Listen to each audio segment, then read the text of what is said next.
historic Newton. And thank you so much for coming. This is the last of our history talk series with the Newton Free Library this year. We have been doing this partnership with them for over 10 years, and so we hope to continue it next year as well. So far this year we have learned about media literacy and bias in the 18th century, and collaborations and support between Jewish immigrants and Irish immigrants. And tonight we're going to learn one more topic that we already see on the screen. So before I introduce Stephen, let me just say again, thank you for coming. If you're interested in what Historic Newton is doing, we have a newsletter sign up in the back. And we have some great events coming up, including a 21 plus cocktail party called Naughty Newton at Night, Revolution After Hours. That's next Saturday, so there's a flyer in the back if anyone's interested. And I also want to thank New TV for filming tonight's talk. The link will be made available at a later date. So if you're interested, signing up for our newsletter is the best way to get notified of that. So I am pleased to introduce tonight's speaker, Stephen Guerriero. He comes from the Charles River Museum of Industry and Innovation, which has as its mission to educate about America's industrial history and to encourage and inspire future innovation. It's located in the Francis Cabot Lowell Mill Complex on the banks of the Charles and Waltham. And the museum tells a story of American technical and business innovations that have been taking place in this region and continue to change the world. Stephen Guerriero is the Director of Education at the Charles River Museum and holds a Master's in Classical Studies from Brandeis University and a Master's in Education from Boston College. Before coming to the museum, Steve was a classroom teacher in the Neenah Public Schools for more than 20 years, most of that time teaching middle school social studies. He has a passion for history, archaeology, and the transformative power of education to help us use history to inform our present and prepare for the future. Also make a plug, he made a great exhibit in the library atrium that'll be up all through March, so I encourage you to check that out as well. So please join me in welcoming Stephen.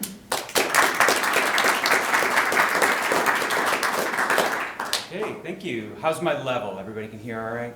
All right, so thanks for having me. I'm gonna have to sign up for Naughty Newton at Night. So I am Steve Guerriero, and I work at the Charles River Museum. Some of you might know it. Some of you might be like, is that a museum with like fish displays? Or some people think it's the Waltham Museum. We are right off Moody Street, right by the Moody Street Dam. In fact, the museum is in a building that is the reason why the Moody Street Dam is there. If you bear with me, I'm going to be clicking my slides and also showing what's up here. But before I say that, afterwards, if you didn't get a look at some of the objects that I brought with me, I'd love for you to come and check them out. I'll make reference to some of them during my talk. At the end, when it's time for questions, I'm happy to take any questions. I will also tell you when I don't know the answer. And I have a call to action if any of you might have something that helps me, but I'll get to that at the end. Okay, so the Charles River Museum. That's where I work. It's also where the Industrial Revolution kicked off at scale, and actually that's a really important part of the story. So the talk tonight is called Shuttle Boats on the Charles, and maybe it's a little misleading. I'm not going to have an exhaustive look at all the boats going up and down the Charles. What I'm focusing on is the Waltham-Newton stretch, and I'm also going to use a specific steamship that I really like as a case study. So the Charles River Museum was once the Boston Manufacturing Company, founded by Francis Cabot Lowell in 1813.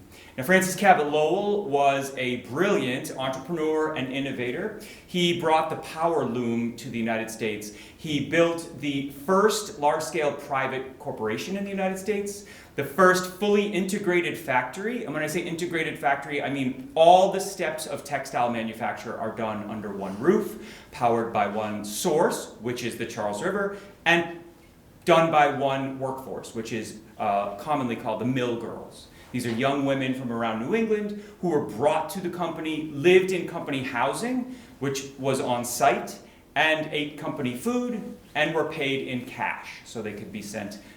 So it could be sent back home. That was a whole bunch of innovation in one space. And so what better place than a former Francis Cabot Lowell mill to house the Museum of Industry and Innovation. What you see here, this piece right there is Francis Cabot Lowell's original mill. Now most of it is senior housing, and our museum was where the smokestack is, and that's because we're housed in the power plant at the mill. Come on and visit us sometime. We'd love to have new people come and visit us. We have events, lectures, concerts, and lots of good stuff. But that's not what I'm here to talk about tonight. What I do want to focus on, and a few through lines that you'll see in my talk, and if you kind of get lost in some of the details I get into, no problem, I taught 6th grade. But if you are thinking of themes, a couple of themes I'm thinking about is the rise of the industrial middle class, the working class. And what that looks like when you go from a rural agrarian environment to a city, a fully functioning city with an industry. Waltham can easily be called an industry town, although unlike many towns, it had several industries, including Boston Manufacturing and Waltham Watch. It's Watch City in Waltham. All right. So the Boston Manufacturing Company, this is what it looks like around the turn of the 1900s. It's a campus, it's a mill complex, and it represents many phases of growth, just like the city. And so what you're seeing here on the left is the Moody Street Dam. Many of you drive over it or see it every day as you go through Waltham. And what you're seeing on the broad side here facing us is a series of shops, machine shops, dye warehouses. Almost none of the buildings in the front are there. Many of them are under Landry Park, which is the MDC, I'm dating myself, the DCR park in the front there, which is going to be renovated this spring, we're excited to say. So the museum represents not just the textile cotton industry, but just innovation and industry in general. Like we heard at the beginning, we are curating a case that the Newton Free Library has very generously offered to us for Women's History Month. In the front case, one thing I would love to put a thumbtack in is that you are looking at the site of the first industrial labor strike in American history. And it was carried out by women who worked there. Not only that, the women struck when the men didn't. So we have a letter from 1821, and there may or may not be another old mill site that says they have first strike day about 1824. In 1821, we have a letter from a machinist to his brother. This machinist is named Isaac Markham, and he says to his brother, complaining after the death of Lowell, that the owners of the Boston Manufacturing were acting a lot more like traditional capitalist corporate owners, and they were cutting pay. In 1821, they cut pay of all the unmarried men, and they went back to work the next day. And he says in the letter, they tried to play the same trick on the girls, but they, as one, revolted, and the works stopped for 2 days. And that couldn't be clearer. As one, and the work stopped. First industrial labor strike in American history, right here by the young women who were between 18 and 24 years old, pre-marriage, not living at home. They're living in the house provided by the company they're striking against, eating the food that the company has bought for them, and they're endangering their livelihoods in that way. So I want to make sure we recognize that, because I think that's also an important part of the story. You can't have the growth of industry without the growth of labor. And when we talk about the working class, that's who we're talking about. And so that's who are riding the boats we're going to be talking about, and who are looking to the river for first power and industry, and later for fun. Okay, so you know the Charles. There's been songs sung about it, how dirty it once was. We all remember, maybe, Governor Bill Weld jumping in fully clothed. The Charles is 80 miles from Echo Lake in Hopkinton to Boston Harbor. It's a meandering river. The indigenous name, some say, I think convincingly, but not for sure, that it was called the Quinnipiaguan by the indigenous folks here, and that maybe comes from a word that means wandering or turning or meandering. The river descends about 350 feet from its origin to sea level. And it varies in depth from 2 to 15 feet. The river, especially this summer, because I see it every day when I go to work, was really shallow at certain points. We were in a drought, and you can really see the effect on the river. And I love this little map. I have a bigger blown up version down here with even if from a distance you see how wandering it is. And that's going to be important too for those of you who know the lakes region of Newton. We're in this special kind of weird bend that the river makes, and it actually makes for a really perfect space for recreation. There's all these little coves. There was Norumbega Park, which I'll talk about, and people wanted to go from their working life to a leisure recreation life, and the river provided that. This is one of my favorites. So recently we got a big donation from the Charles River Watershed Association of mostly slides and some historical material, memorabilia, and some older photos. This is from 1857 from Ballou's Pictorial, and it depicts a race on the Charles. This is obviously in Boston, but I think it gives an indication that even in the early days of urbanization and the industrial growth of America, we see people going to the river for recreation. Which is interesting because for most of the settlers here, and for what was happening at my museum when it was a mill, they're looking to the river for power. And we'll talk about that in a moment. So, obviously before we had settlement from Britain, we had several indigenous tribes living on this space. One thing about the river is that, rivers, water, fresh water, have a centrality in indigenous culture where it really represents life. Water is life. And so the river had an essential role to play in the survival of these indigenous tribes. People like the Massachusetts, the Nipmuc, the Pawtucket, and the Wampanoags would use the river especially for building fish weirs. So the river, and I'll talk about this in a moment, is when you see it today, it doesn't look like what it used to. It used to be a tidal river, and the tide used to come way up the river in a way that it does not now because of the series of dams. And that also provided things like salt marshes and flats. And one of my favorite Facebook posts from the Waltham group is somebody complaining that somebody's discarding their mussels after eating into the river. Like all these mussel shells in the river that somebody must be throwing off the bridge. And it's like, no, those are freshwater mussels. Like they're supposed to be there. And so were there old pictures where the salt flats would go out and there would be these huge beds of shellfish that people would exploit for food. It was also a transportation artery where indigenous folks were using the river to move around, including in canoes, and also recently the Nipmucs have been bringing back a very special kind of canoe called a mishoon, which is essentially a hollowed out, a dugout canoe. It's a log of a large tree that they slowly burn over something like 48 hours down into it, carefully curating the fire so that it's just coals, and it essentially burns out the center of this log, which becomes a seaworthy vessel. It's really cool.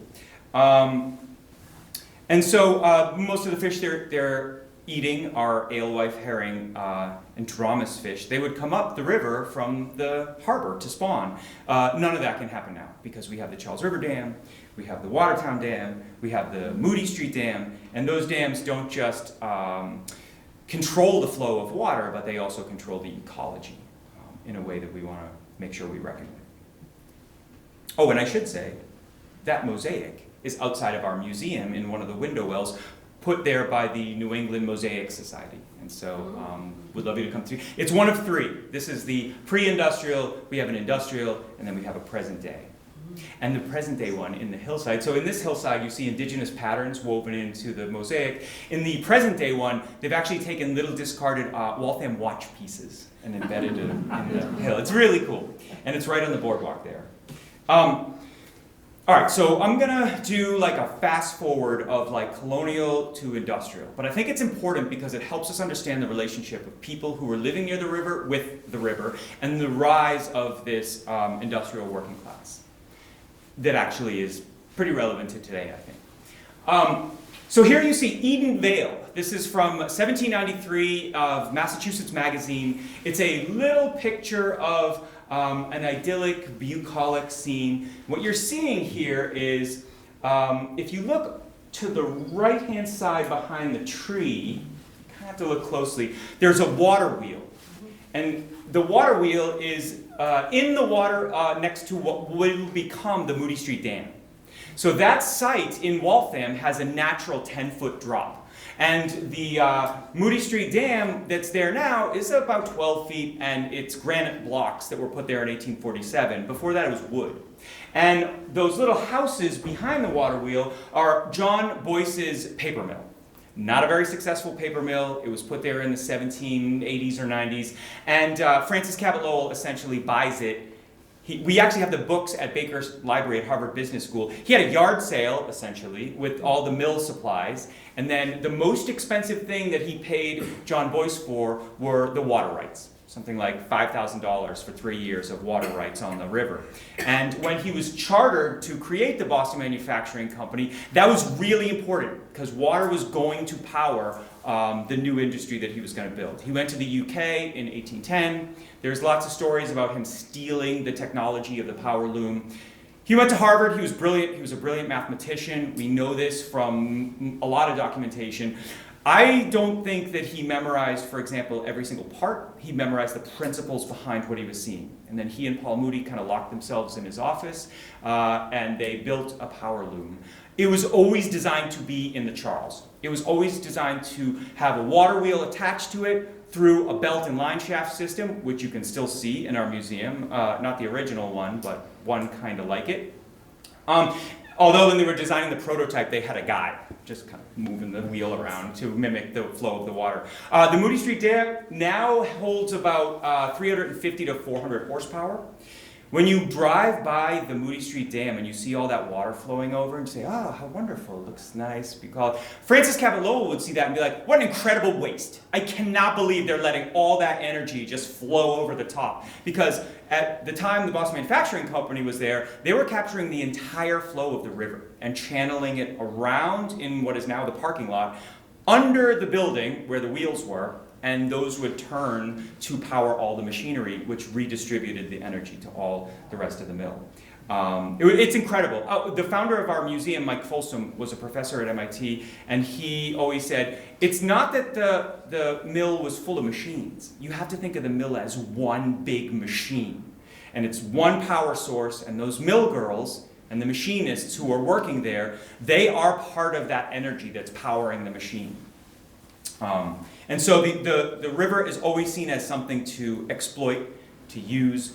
You know that the Charles is one of 3 tributaries of Boston, the other being the Neponset and the Mystic.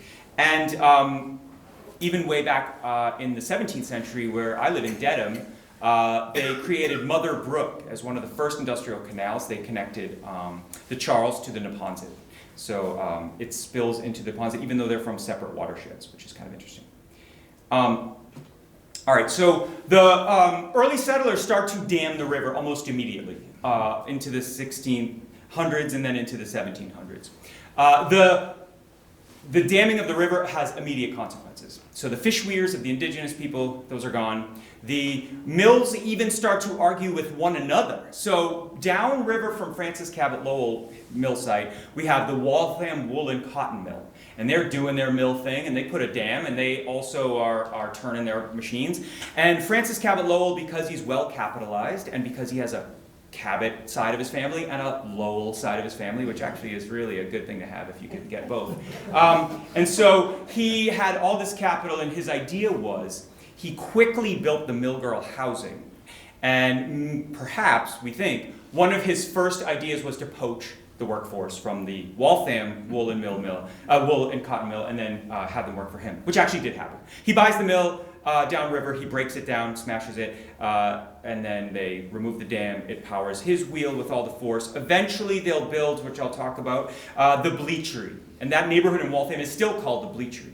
But what's happening in Boston is a complete kind of reckoning with the natural environment being changed in order to serve the urbanization and industrialization. So here you have an image of the workers cutting down fill from Beacon Hill. You might also know later they will fill Back Bay. A lot of that fill comes from Needham, where the Coke plant is, next to like TripAdvisor in that area. They also, the Battle of Bunker Hill can't really be now it's in Gloucester for the reenactment, but they can't have it reenacted so much anymore because there's not really a hill in the way that there used to be, because a lot of it was taken down and filled elsewhere. That also changes the river from a tidal salty river to, once they fill it in, it becomes fully a freshwater river. And you can imagine how that changes the ecology as well. And then we also have urban runoff. So we have sewage. We're living in a time before germ theory, so people just think, yeah, put it in the river, it'll go away. And then people in Boston are doing that, not realizing, or not caring maybe, that people in Watertown and Waltham and all the way up to Hopkinton are doing the same thing. So by the time it gets to Boston, when they still have Back Bay, when the tide would go out, you can imagine the multi-sensory experience that would be. Pretty, and that's at a time when they believed in miasma, like the bad smell itself would kill you, which is like, they're so close. It's almost that, but it's the germs. We also have kind of controlling the flow, so the dams are meant to have a more steady flow. If you have a mill and a factory on the river, you can't have a mad rush of water followed by a few weeks of drought. That will affect the way your machines are working. So part of the job of the dam is to hold the water in reserve so that you can have a constant, steady flow. You can imagine if you have your power looms and they're weaving cotton, all of a sudden they're going, at this crazy speed, and then they're going too slow. At a crazy speed, the fibers will rip. At a too slow speed, it'll clog the machines. So it has to be there's a lot of engineering that goes into the power redistribution. And then, let's see, here's our guy, Francis Cabot Lowell. We have no pictures of him. We only have this one silhouette, which is from his wedding. His wife also has a silhouette. And it's held at the Mass Historical Society. This year, on April 7th, is his 250th birthday. So kind of an important guy in this area. The Lowell Institute was founded with his money, and it's still a thing. They support GBH. They started GBH as public television and radio.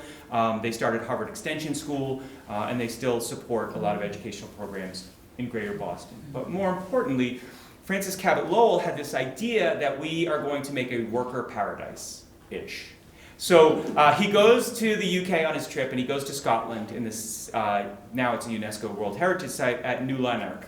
And it's this kind of model town in Scotland with the river and the mill housing. And so it mirrors a lot of what he's thinking, because he also sees in London the desperation of the, see, at this time they're not working class, like the peasant class, the people who are barely getting by. We have debtor's prison, we have, accounts from Dickens describing just the kind of anguish of poverty. And as well, in the courtly life, this huge bump up in lifestyle for the elites, for the king and the nobles and the landed gentry, which for him, Francis Cabot Lowell, he's interested in doing something in between, which is kind of ironic because he's a Cabot and a Lowell. So he dies at the age of 42. He's born in 1775. He's kind of sickly. He dies in 1817, which, by the way, mirrors the lifespan of Jane Austen, too. Exactly the years. Okay. So let's talk about industrial Waltham and Newton. So almost immediately, what Francis Cabot Lowell builds is incredibly successful. So in 1814, he builds one mill that is cranking out at scale cotton cloth. Pretty basic stuff. It would be kind of rough to the touch, like a cotton duct or a canvas. And he's doing it in wide format cloth. And at the time he starts producing the first cloth, there's no domestic seller of domestic American cloth. Most of it comes from the UK. And after the War of 1812, there's this fear of dumping of this cheap British cloth. And so, like Alexander Hamilton says, it's not enough to be politically independent from Britain. We need to be economically and commercially independent. And so even just a few years ago during COVID, we understand what supply chain interruption means. And we also understand what happens like when you're not getting enough eggs into stores? What happens to the price of eggs? And so I think that Francis Cabot Lowell is doing the right thing at exactly the right time. And so at the end of 1814, the first cloth comes out of his factory. By 1816, he's building another mill next to it, double the size, with 2 water wheels underneath, producing double the amount of cloth. And that kind of is just an unbelievable scale up. That mill, that second 1816 mill, is what is copied 10 more times up in Lowell. So at the time it was Chelmsford. The Merrimack has a lot more power than our beloved Charles, about 10 times more power. It's not an accident. That they set up 10 mills all in that center that the proprietors of locks and canals bought. And it's now the city of Lowell. That's where, and it's named after Francis Cabot Lowell, who dies in 1817. So think about this. He starts in 1814, double the size mill in 1816. In 1822, 10 times the size in Lowell. And then you got Lawrence and Haverhill and Manchester and Biddeford, Maine. And they're essentially replicating the Waltham-Lowell system. Our friends at the Lowell National Park refer to us in Waltham as the mothership, which is appropriate. That is the appropriate amount of respect.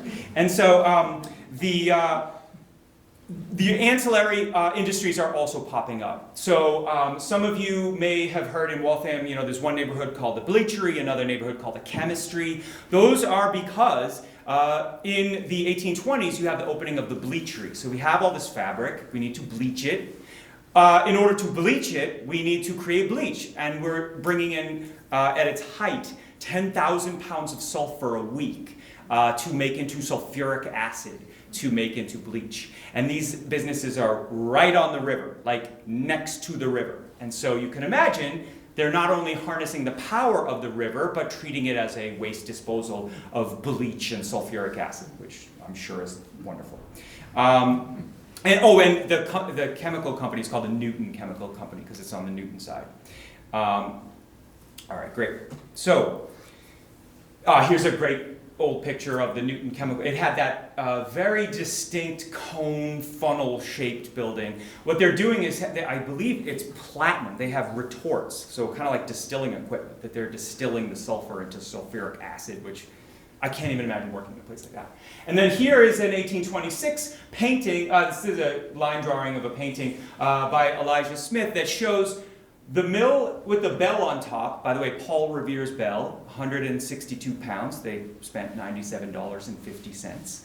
And that's the first 1814 mill. The one next to it, the bigger one, is the 1816 mill. And these little houses right here are the mill girl houses. We have 3 single-story and 4 double-story. By the way, they still exist. And Mort Isaacson, who is a longtime historical commissioner in Waltham, has, I think, definitively proven that they weren't destroyed when new buildings were put up, they were moved.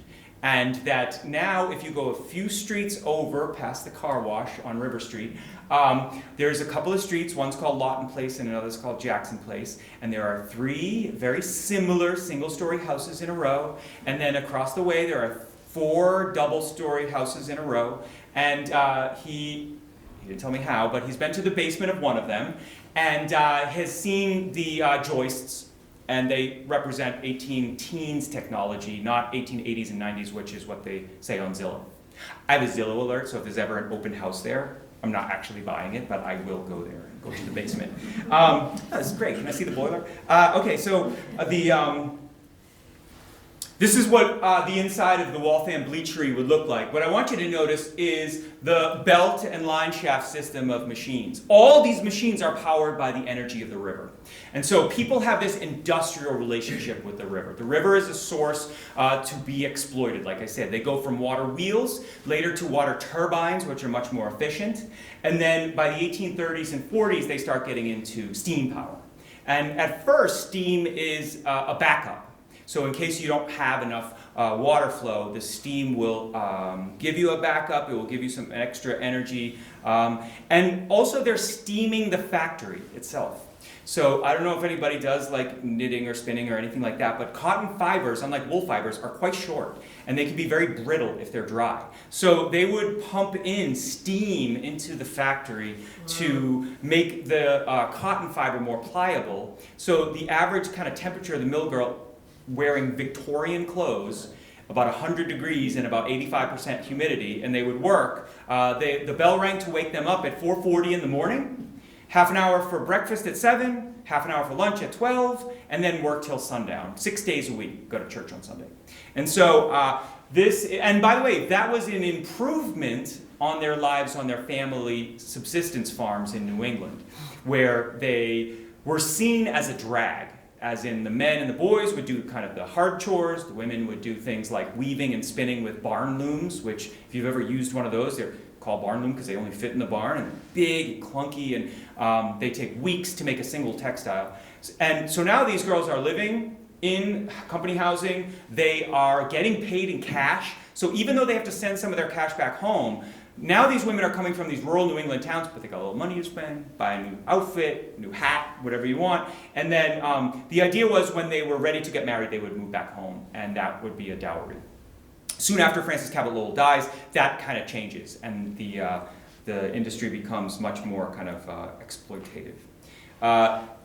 Within a few years of that, so Waltham becomes an industry town of the Boston manufacturing. Very quickly, with this trained workforce and machine shops, remember, these are machine shops that are making other machines. You can't buy these. So you would have like people in Lowell say, I don't want like this power loom.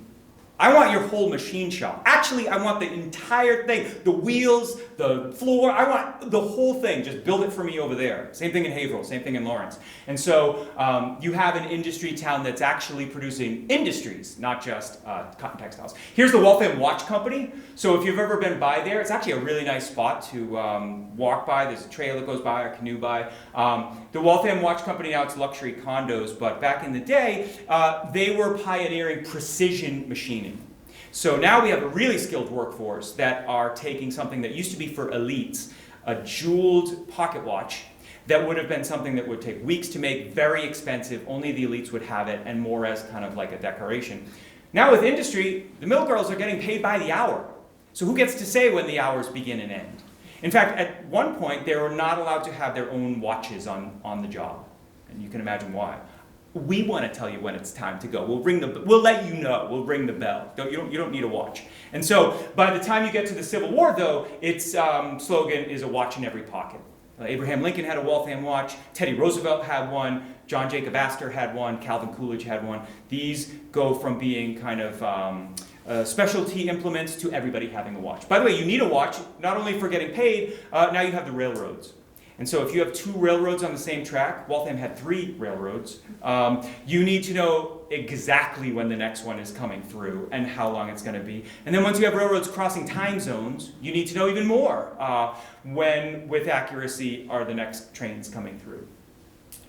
All of this takes people. So we're getting people moving to Waltham, moving to this area, so that they can work in these factories. This is good wage jobs. When you look at the landscape of what folks were doing in the Waltham Watch starts around 1850s. They moved from Boston because in Boston, dirt, which is kicked up by all the traffic, is getting in the little precision machine watches. And so they move out to Waltham right on the river because they have clean airflow. They're working by sunlight. And so they build these tall factories. And so the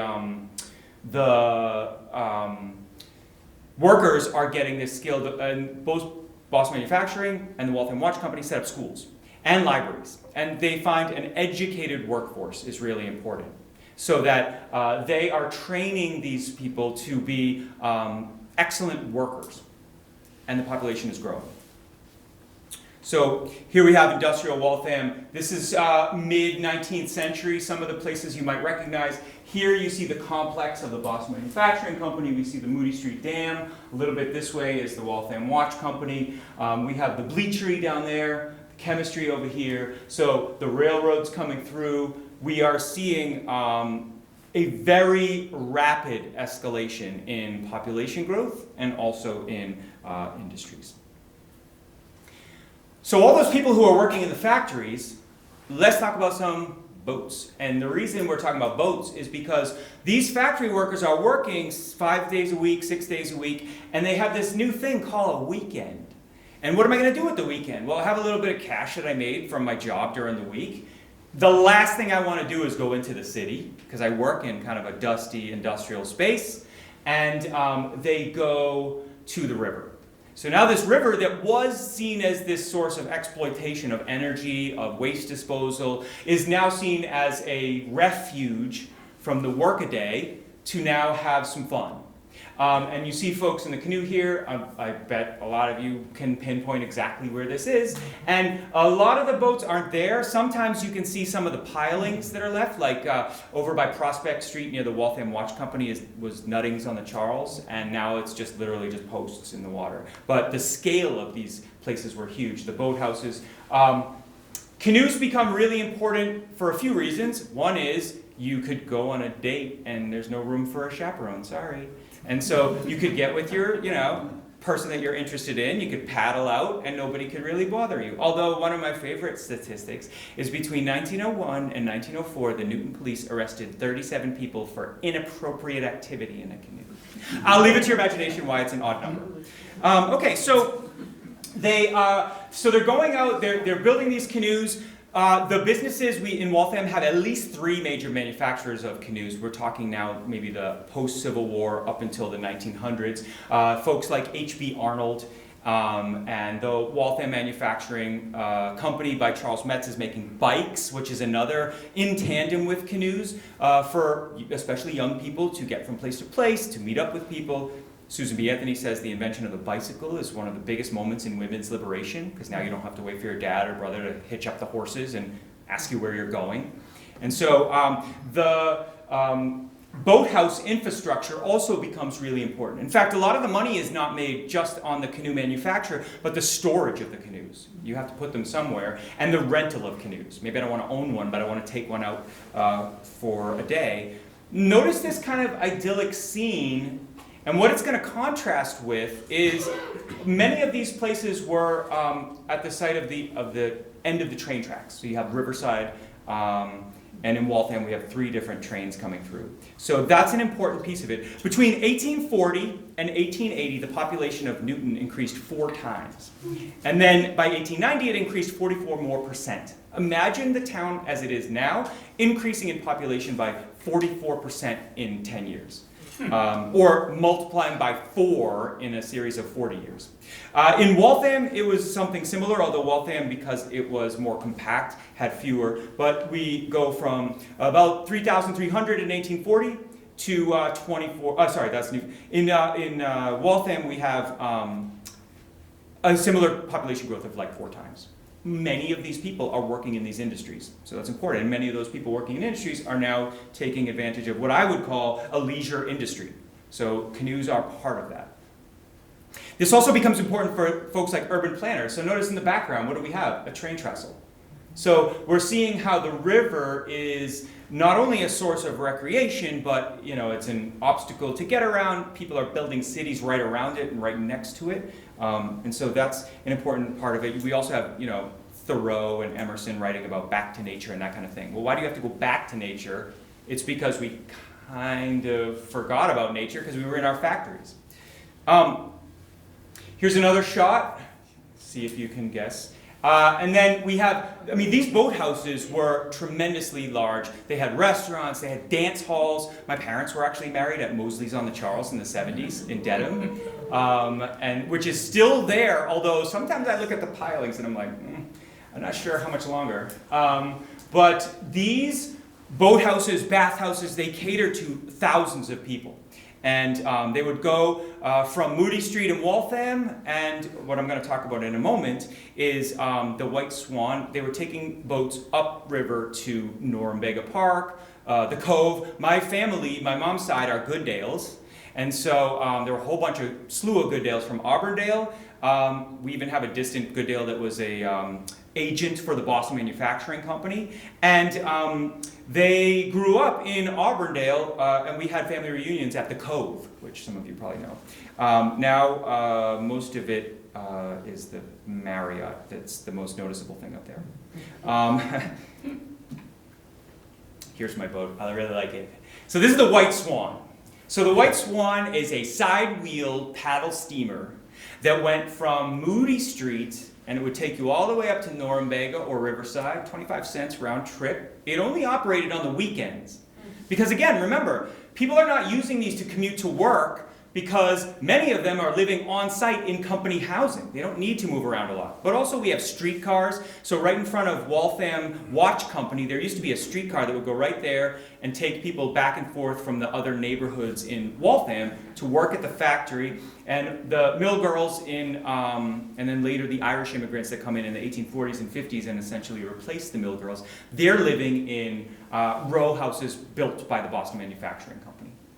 So this little guy, can you imagine and I've seen this in multiple documents, between 100 and 150 people would get on this thing.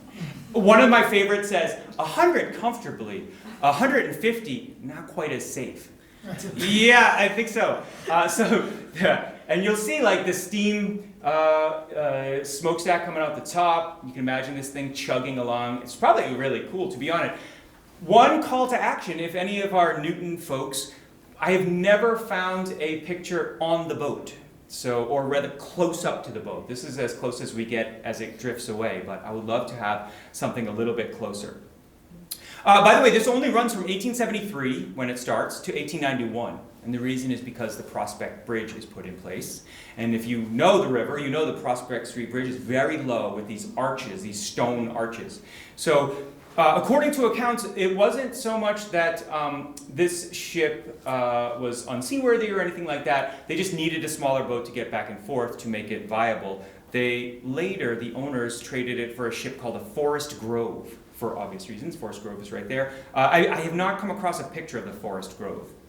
I heard there's another one called a Gosling, which also I would love to see.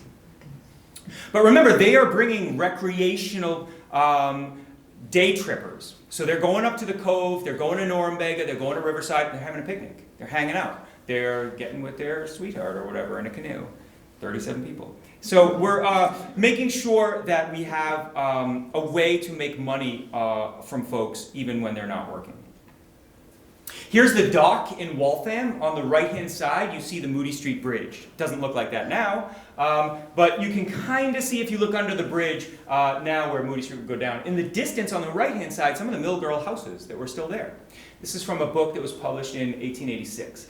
And can you see the dock right here where, what is there now? Basically the trail. There's not really a building there. It's kind of near Rockland Trust in that area. You have the White Swan pulled up to its berth. And you would come down, you would get on the boat, you would pay your 25 cents, and they would take you on your sweet way upriver to Norumbega. And then we have other places that they're visiting too, the dance halls, Nutting's on the Charles comes up later. Here's just a quick clip from some of the newspapers. We have Harvey Bartlett owned and operated the White Swan, and it was a side-wheel boat that sailed from Moody Street Bridge to the Grove. He goes into business with Evan Illingsworth, and again, they start in 1873, and then they go to the Forest Grove, which would pass under the... Having seen the Prospect Street Bridge up close, I cannot imagine a paddle steamer going under it, but apparently the Forest Grove was low enough, which is quite crazy. You know Norumbega Park, I'm talking to historic Newton, so you know this place, it's got the zoo, it's got the vaudeville show, the whole thing. So this was owned and operated, it was opened by people who owned the rail car. Right? Because that's a way to get people to come out to Riverside, to take advantage of their extra spending cash, and the railroad. By the way, the Boston Manufacturing Company, the owners of that invest in Lowell, but they also invest in things like shipping and insurance, and they invest in the trains. This is another big thing. Even the innovation, aside from the machines, is the corporate structure. So you have the Boston Manufacturing Company shareholders. By the way, it's the first joint stock company in the United States. They own what's called the proprietors of locks and canals in Lowell. So they own this section of the Merrimack where the locks are. That is the primary shareholder of the Merrimack Manufacturing Company. And so this cash is just swirling among these people. And they're all intermarrying, the Cabots, the Lowells, the Jacksons, the Appletons. And so this money kind of sloshes around as they reinvest capital into industries. And here you see like train money being put into amusement park money. And again, here's the streetcar that you might be taking. You know, Commonwealth Ave in Newton has that long grassy median, and that's where the streetcar was. And so this is at Commonwealth Avenue. At Riverside, we still have the Green Line stop there, and the Riverside kind of recreational park was created by Charles Hubbard and given over to what is now the DCR in 1914. Here's an old clipping from 1909 for H.B. Arnold. So H.B. Arnold is a canoe manufacturer in Waltham. We have 2 H.B. Arnold canoes in our collection. These things are beautiful. They're one of them just restored by the Wooden Canoe Heritage Association. Shout out to the Norumbega branch. These things are made of, the inside is mahogany. And they're, these cruisers of the day. We even have like one that still has its cushion with its seat back. You could put like, we have pictures with a phonograph in it. They would say that you could walk from one side of the Charles to the other just by stepping on canoes. And you can imagine, like, yes, this is a lot of people having fun. This is an industry. Like when you have that many people wanting to get onto the river with a canoe, now we're not just talking about making these things, we're talking about renting them, we're talking about getting extra money from the restaurant. My sister is a Disney World person, and man, they have that business down. It's like, yeah, you got the ticket to get in, you got to buy lunch, you got to buy stuff. The kids want to get stuff. It's the whole wraparound thing of like, let's make you a customer out of every piece of the process. And then we also have in our collection a Robertson racing canoe, restored by the Wooden Canoe Heritage Association, and that was made in Auburndale. These are beautiful pieces. So we also get what I'm calling the canoeing class. So maybe like a middle class group of people, working class. They are working hard in the factory. Maybe you're at Waltham Watch using precision machines, and then you have this extra cash. You have the money to spend to go out dancing, to rent a canoe, to paddle out, to put your phonograph on your canoe. And so they even get into athletics like racing. We have loving cups, which are the trophies that you can win. A few of the pictures that I have here relate to that. So it's not just kind of drifting downriver. It's also an athletic piece that you see in the Harvard and BU boathouses further down the river. And so I like this one because it just describes the types of boats, which I'm sure a few people in our audience know a lot more than I do. But at Riverside are the clubhouses of the Newton Boat Club and the Boston Canoe Club and the Parleto and Robertson boathouses, where visitors may hire yachts, canoes, wherries, lapstreaks, randans, Whitehall boats, steam launches, and other craft. So you can imagine this crowded throughway of recreation between Moody Street and Norumbega. It's really something to think about. I included this little poem. It's a lot of fun.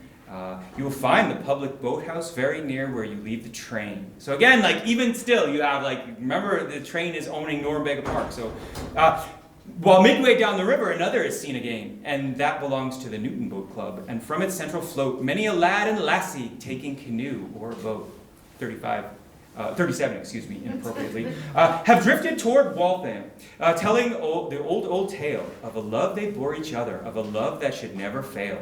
Others not quite so romantic, because not as far along, spend their boating time in a social way, singing portions of a popular song. For the fellows are very attentive in paddling young ladies about, and it quite often occurs they escort them to town, taking the late cars out. So, and actually, that actually speaks to the railroad would add extra cars later at night to get these folks so they can, it gets dark. You want to go home right as soon as sunset hits. And so, so the White Swan era is pretty brief, and we have lots of kind of documentary newspaper evidence. It actually was a newspaper story when they would open the season in April and they would close the season in September.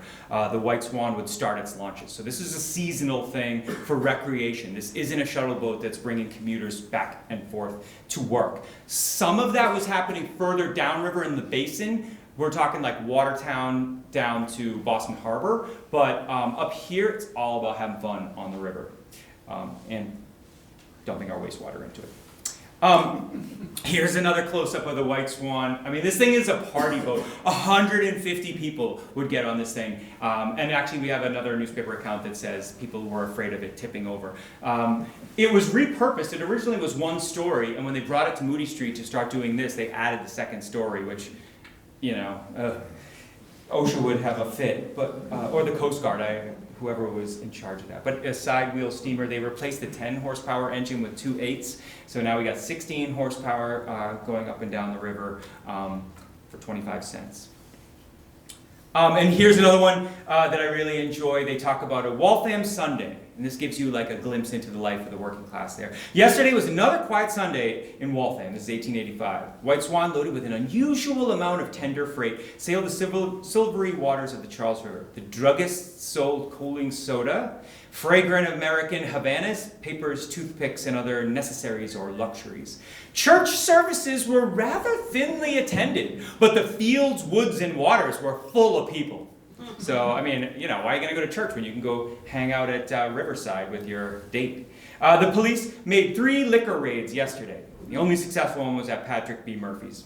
So, I don't know if any descendants of Patrick B. Murphy, but sorry to hear that. And then we even have a reunion of Massachusetts 16th Regiment. And they are using the steamer almost like a charter boat to bring them up to their picnic in the Grove, up in Forest Grove.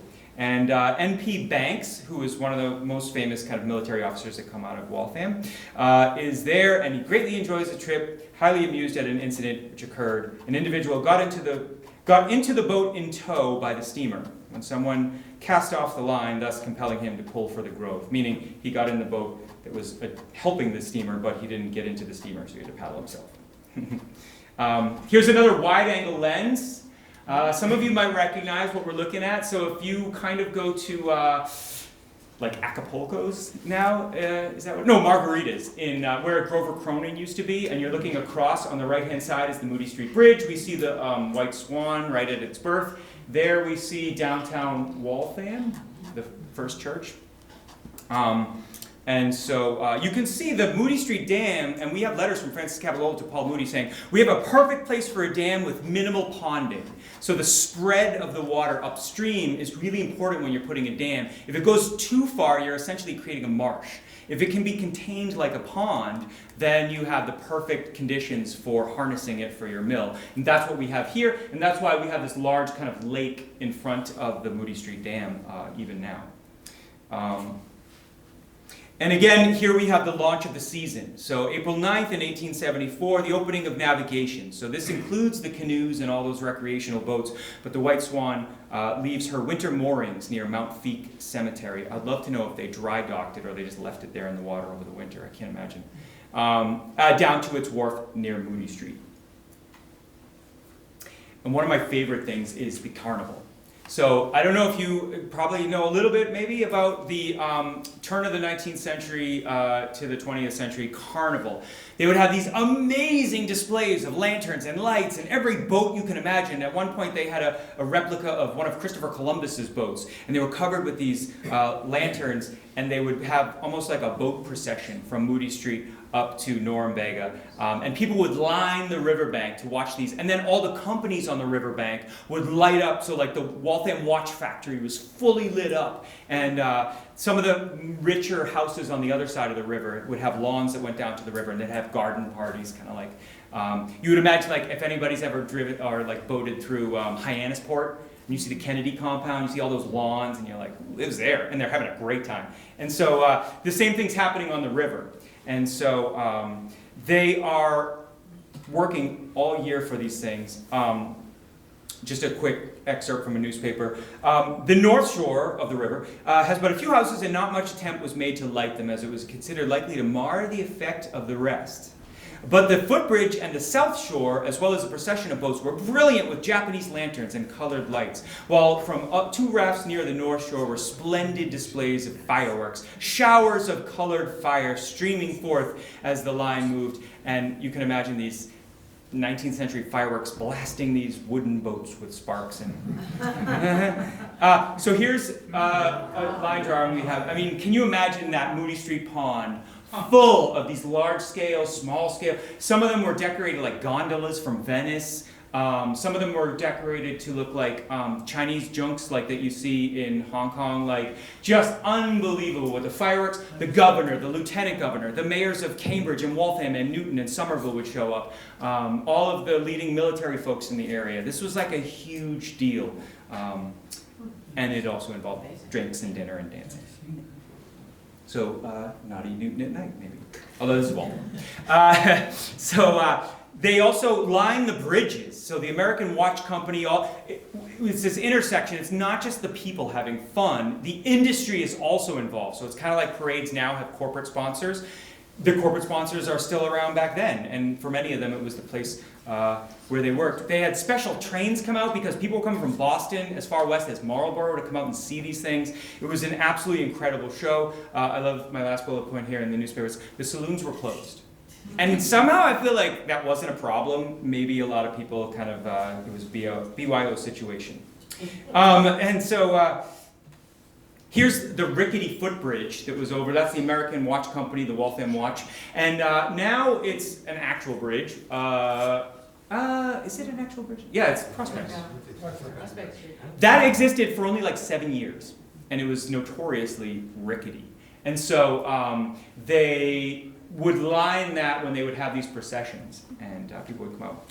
It doesn't exist anymore, though. So then we have this huge kind of flourishing of the recreation industry, which will soon come to an end. So some of the principles kind of age out. This is the Harvey Bartlett that we saw owned the White Swan and also was involved in canoe manufacturing. He passes away. There's less interest. There's a new generation of workers that are more interested in going further afield, maybe to Hull or Scituate or down to the South Boston. Go to the ocean instead of the river.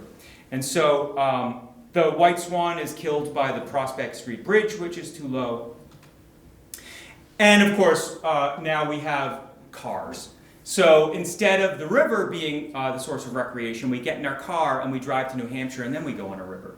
And so this is 128 near Needham being built. So we smash through 128, we put up a Marriott where the Norumbega used to be, and it's an entirely changing society. So if you think of the canoe craze, we're mostly riding around on bicycles. The brass era of cars, like we have a car in our museum that's a wooden car. It's called an Orient Runabout. So once cars, though, after Henry Ford become accessible to regular working folks, they are able to take to the road and they want to go further away. And the infrastructure is built for that. And that means building lots and lots of roads. We also have the changeover from water power to steam power.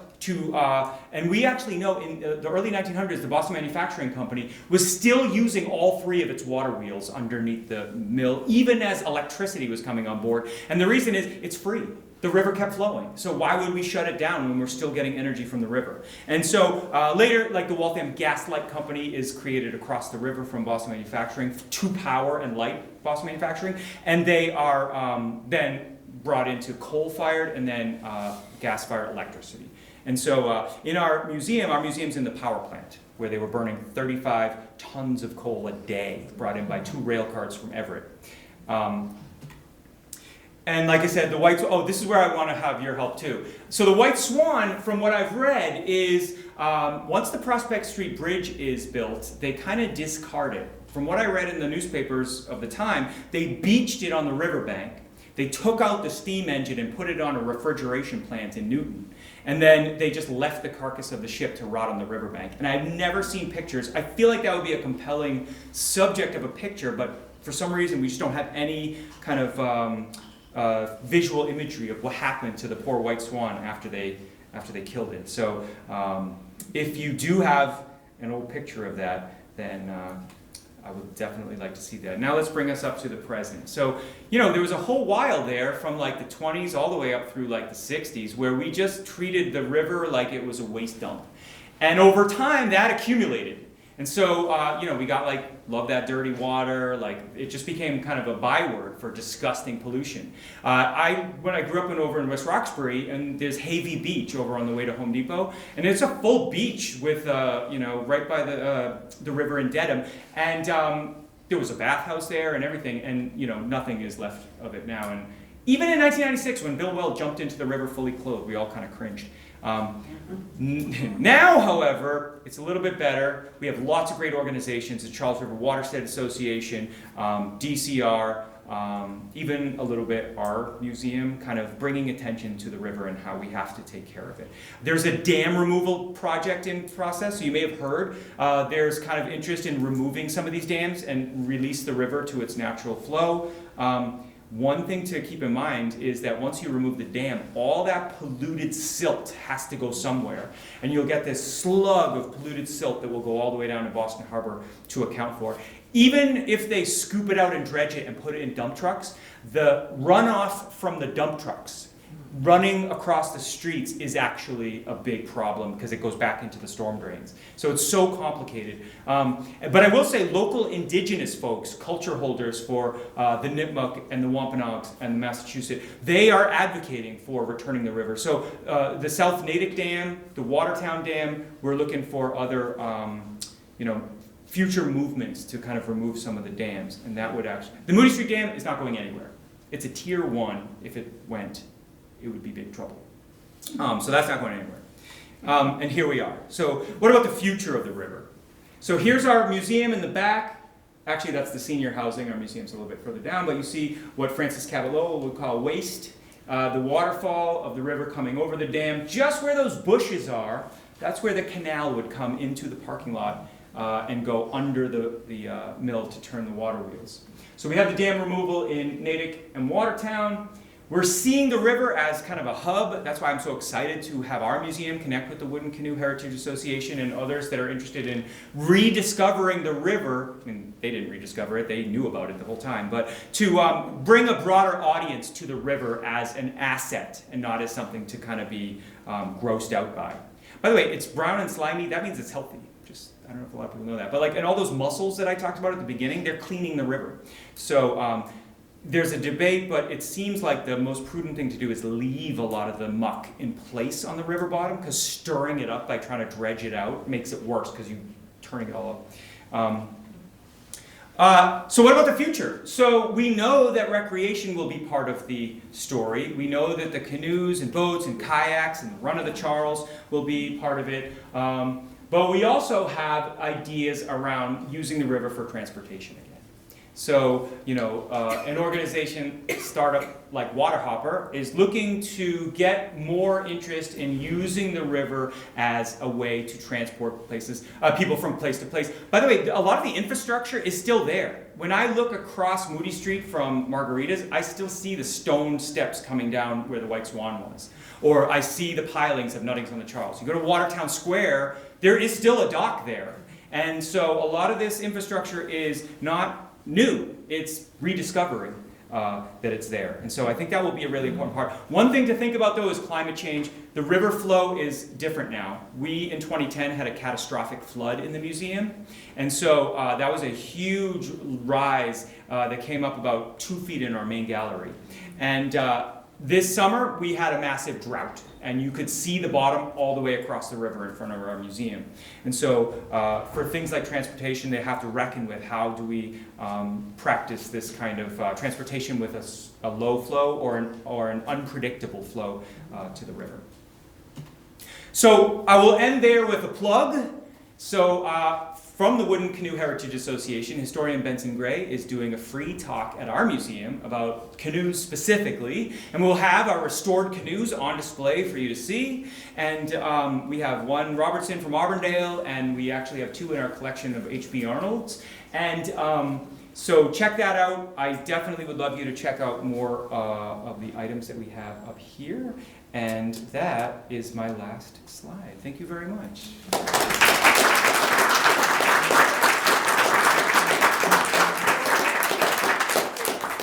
Thank you so much, Stephen. That was great. I understand if anyone needs to duck out, it is after 8, but I'm happy to open the floor to a few questions.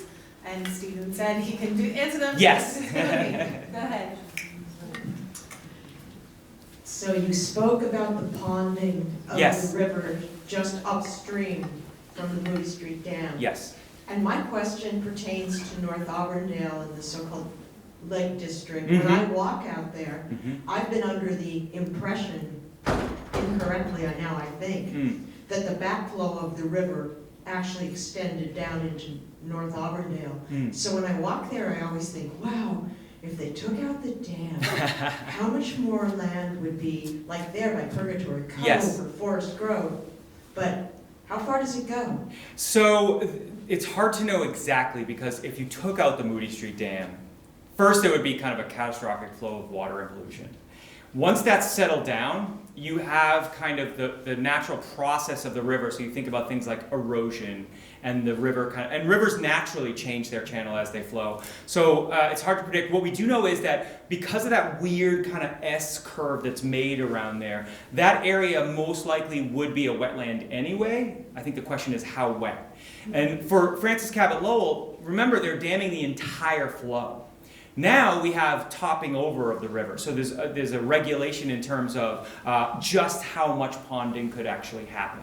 And so I think if you were to release it, you would find a lower level of the river, maybe a return to its normal channel, maybe deeper in the middle, because it will be now carving through. But I still think that land on the sides would be kind of marshy and mucky, and it would 100% be in a floodplain. So good luck having your insurance company, you know. If the EPA lets you build a house, your insurance company won't. But it's a good question. And Francis Cabot Lowell really thought about that, because if it went back too far, he would lose all that energy. It would be absorbed into the land, and it wouldn't be as regulating the power that he needed. And so, yeah, that's a good question, because it's really hard to predict, because also now we don't have the tidal flow up from Boston Harbor anymore too. So the river's natural state wouldn't be released just by releasing a dam or two. It would have to be an entire full sweep and then reinstituting the back bay. And I don't think that's gonna happen, especially by who lives there. Yes? Oh, hold on, do you wanna? I'm coming over with the mic. For the audience at home. So I'm thinking of the timeline in your talk Yes. about the building of the factories and using the river for waste and Yes. all kinds of stuff. Yep. And then you talk about recreation. Yes. And do you have any kind of thoughts or literature talking about the juxtaposition of those two things? Yes. So a couple of things. One is that you have to remember that because of all the dams and everything, the pollution is cumulative. So what the Bleachery is putting out in 1825 is not the same as what you have in 1960. So you have a saturated, polluted water field, and you have like Polaroid and other companies kind of dumping waste in there. What we do know is as early as 18 teens, when they're steaming the mill and they're steaming the cotton fibers to keep them pliant, they're just boiling river water. And that river water is full of human waste. And so they're steaming these women in this germ-filled, nasty waste that's 100 degrees, 85% humidity, and they're wearing Victorian clothes. And just as a side note for anyone who's interested in kind of medicine and that kind of thing, so the shuttle is the piece that goes back and forth in the power loom. And in order to thread the shuttle, it has a metal tip, and you have to bring that thread through. And a lot of the women would suck on the tip to bring the thread through, and then they would, you know, the next woman on the shift would then do the same thing, and these things needed changing a lot. So now you have women who are getting sick, they're in steamy, nasty air, and now they're spreading germs through the shuttles, and it was called the kiss of death. And so you had just a germ-filled environment. When we get to recreation, I would say, yes, the river is polluted, it's nasty, it's especially worse downriver, so closer to Boston and Cambridge. And I would also say, that's not essentially what killed kind of the canoe industry or the recreation industry. It really was the car. And it was really people getting in cars and wanting to drive up to the White Mountains and do the thing they could have been doing on the Charles. And so that, because it changed the whole way urban planning was, to center on roads and driving and parking. And the pollution of the river was just one of those things. People didn't really think about it until it got so bad.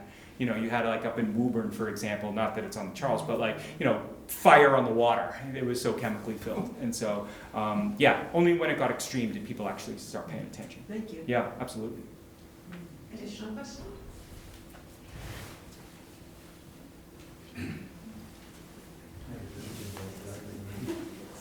Thank you so much. This was so informative and Thank you. Vibrant, so I appreciate your energy in sharing this. And my question, maybe you answered it or maybe I've heard before, but how far up did the tidal quality of the water extend? Probably about to where the Watertown Dam is. We know that the Moody Street Dam had a natural 10-foot fall. There's what's left of what's called the Bleachery Dam, a little bit further down. And then the Watertown Dam was the next big one. And so we think maybe that's where it was. We know that there were fish weirs, for example, down there. There were people who, indigenous people would get shellfish and stuff like that when the water would be low and that the fish would spawn. It's hard to know because without the Watertown Dam, how can we say how far up the river the fish would go to spawn? We know that, they put in fish ladders in the 70s. That was like a big thing. I don't know how successful they are. There's mixed kind of literature on that. But Watertown is a good kind of indicator of about where it would come up to. And of course, it totally changed with the filling in of the Back Bay. Because the Back Bay was a tidal flat. And so that was a really important part of the whole ecosystem that was just eliminated. I think we have time for one or two more questions, if anyone else Sure. has one. So, This is a quick one. Sure. Is the bleachery, or was the bleachery where the footbridge is now, sort of? Yeah, so if you come out of our museum and you follow the boardwalk, and it goes under the bridge, is that River Street? What is that? Which one? Elm Street. And then it comes up the other side and you end up in the parking lot of Shaw's or a Stop and Shop. That's where the bleachery was, essentially. The Bleachery Dam you'll see right near it. It's just like a little blip now, kind of, the bleachery dam? It's just, the Bleachery Dam is crumbled in different parts. It does resist the flow of water, so it affects the way it flows, Yeah. but it's at essentially the water level, Yeah. so it can go around it. Last time I went there was like a mattress in there. So I think more concerningly, there's a food supermarket on top of a bleachery site, which I can't even imagine. Sometimes if it's flowing, it looks like you can almost get a canoe over it, almost. Almost, that's right, and it's tricky because a lot of that's just jagged Yeah. stones. Yeah, so don't Great- recommend. Great presentation, Thank you, thank you. all right, this will be our last question. Are you, excuse me, are you aware and familiar with the 20th century boats? I took a boat from, I don't remember if we started at Waltham and ended up in Norumbega or the other way around, in 2000. Yes. And it was a motor launch that had a canopy Mm-hmm. that had to be lowered to get under the I-95 bridge. Yes. It's so deep. Yes, there have been like different periods of people, as I would say, like trying it. I think that the flow is so unpredictable. When it's high, it's really high. When it's drought, it's really low. And the bottom is deceivingly shallow. And especially it dries out in points where it's like almost impassable. There's like a single channel. And I also know like we have an innovation space in our museum, and one of our students came to visit and said something like, yeah, my dad and I came in a boat. We parked over at the Moody Street Bridge, and it was like a motorboat. And so like there are sections that that are navigable. And I imagine that's what the owners of the White Swan thought. Like, hey, we can get a steamship up here. But really the Prospect Street Bridge, and that's, of all the bridges down the river, including the footbridges, that's really the problem bridge. And so you have to have a low enough clearance to get under there. Yeah, and whether they use ballast or whatever. But then you get into danger because it's only like, I don't know, 10 feet at the deepest. Yeah, it's tricky. But if you can do it, it's cool. So that was going to be our last question. Stephen is here, so if you want to take a look at the materials that he brought, there's some in the front here and in the back. And you're welcome to ask him questions if you want to. Yes. But it looks like we have great events with them in March, as well as with Historic Newton. Thank you so much, Stephen. That was really great. Thank you.